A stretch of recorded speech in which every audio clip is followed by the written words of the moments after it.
देखो पीछे मैंने नष्ट समीकरण बता दिया था, ठीक है। आगे की ये है वीडियो कि सेल अभिक्रिया के लिए नष्ट समीकरण।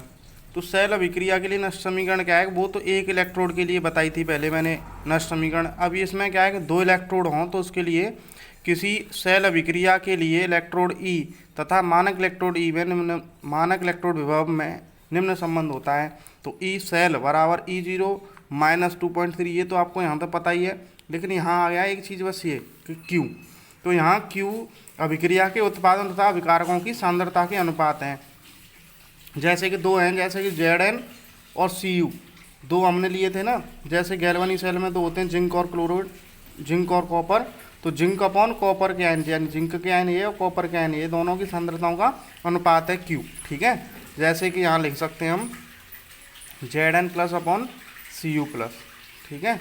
तो अब देखें यहाँ सांद्रताओं का अनुपात है। स्थिर ताप पर अभिक्रिया की साम्यावस्था में सेल ई शून्य हो जाता है, अर्थात ई सेल बराबर 0। स्थिर ताप पर अभिक्रिया की साम्यावस्था में क्यू का मान साम्य स्थिरांक के बराबर हो जाता है, अर्थात क्यू बराबर के। अतः नष्ट समीकरण से क्या हो जाएगा, ई सेल 0, क्योंकि ये तो 0 हो गया, ये वाला, ये इधर आ जाएगा, सॉरी ये इधर आ जाएगा, ये E0 बराबर हो जाएगा 2.303 RT upon NF log 10 K। और 25 डिग्री सेल्सियस ताप पर यानी NFRT, सॉरी FRT, और इनके सब की वैल्यू रख दें, तो इनकी वैल्यू रखेंगे तो ई सेल बराबर आ जाएगा 0.0591 अपॉन N log 10 K। यह समीकरण देखो, ये दोनों समीकरण जो हैं, यह समीकरण मानक इलेक्ट्रोड विभव तथा साम्य स्थिरांक में संबंध स्थापित करती हैं, ठीक है। अब आता है मोलर चालकता।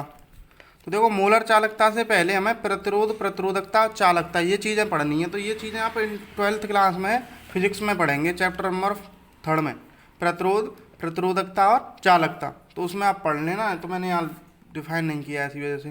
तो मोलर चालकता किसे कहते हैं कि किसी, वैसे एक बार बता दूँ कि विद्युत धारा के प्रतिरोध, यानी जब कोई अवरोध उत्पन्न होता है विद्युत धारा किस चालक में बहने पर, उसे प्रतिरोध कहते हैं।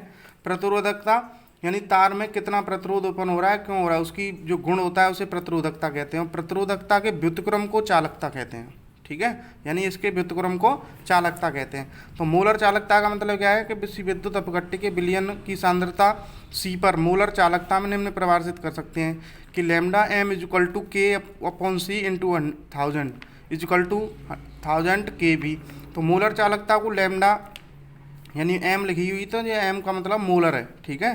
तो मोलर लैम्डा से प्रदर्शित करते हैं, तथा k एक विशिष्ट चालकता है विलयन की, यानी ये जो k है वो विशिष्ट चालकता है।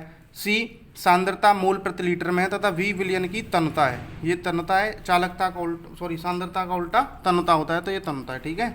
अब इस पर आता है कोलराउस का नियम।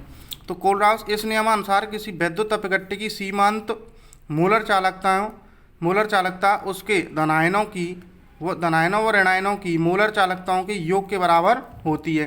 तो यानी कोलराउस के नियम ने बताया कि विद्युत अपघट्य की जो मोलर चालकता है उसके दोनों धनायन और ऋणायन की जो मोलर चालकता होंगी उनके योग के बराबर होती है। तो जहाँ लैम्डा m प्लस धनायन की तथा लैम्डा m माइनस ऋणायन की मोलर चालकता है, तथा इनकी तन्यता अनंत है। अनंत के लिए इन्फिनिटी लगा हुआ है, तो इनकी तन्यता या सांद्रता अनंत है, ठीक है। सांद्रता नहीं है, तन्यता है, ठीक है। विद्युत अपघटनी सेल वह सेल जिसमें बाहरी स्रोत से विद्युत ऊर्जा देने पर कोई रासायनिक अभिक्रिया होती है, उसे विद्युत अपघटनी सेल कहते हैं।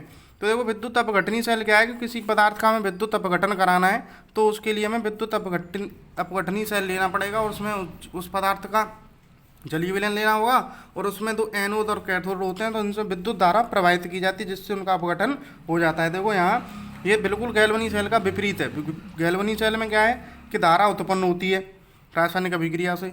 इसमें क्या है कि विद्युत ऊर्जा देने पर रासायनिक ऊर्जा स्टार्ट होती है, ठीक है। तो इसे विद्युत अपघटनी का सेल है, वो एक कैथोड है एक एनोड है। तो इसमें प्लस पॉइंट एनोड है, इसमें माइनस, तो यहाँ से विद्युत धारा प्रवाहित कर रहे हैं। तो यहाँ से देखो पॉजिटिव आवेश कैथोड की ओर जा रहे हैं, ऋण आवेश किधर जा रहे हैं, एनोड की ओर। तो विद्युत अपघट्य का विलयन है, ठीक है। अब देखें ये विद्युत अपघटनी सेल तथा गैल्वेनिक सेल में अंतर। तो विद्युत अपघटनी सेल में बाह्य स्रोत से ऊर्जा दी जाती है, जबकि गैल्वेनिक सेल में विद्युत ऊर्जा उत्पन्न की जाती है, यानी परिवर्तित की जाती है। विद्युत अपघटनी सेल में एनोड धन ध्रुव होता है, जबकि गैल्वेनिक सेल में कैथोड धन ध्रुव होता है। विद्युत अपघटनी सेल में कैथोड ऋण ध्रुव होता है, जबकि गैल्वेनिक सेल में एनोड। तो ये देखो उधर उल्टे हैं कि यानी इसमें धन ध्रुव एनोड है, इसमें कैथोड है, इसमें कैथोड ऋण ध्रुव है तो इसमें एनोड ऋण ध्रुव है। विद्युत अपघटनी सेल का प्रयोग विद्युत अपघट्य के अपघटन के लिए किया जाता है, जबकि गैल्वेनिक सेल का प्रयोग विद्युत ऊर्जा के लिए करते हैं। ठीक है, अब अगली हेडिंग है विद्युत अपघटन।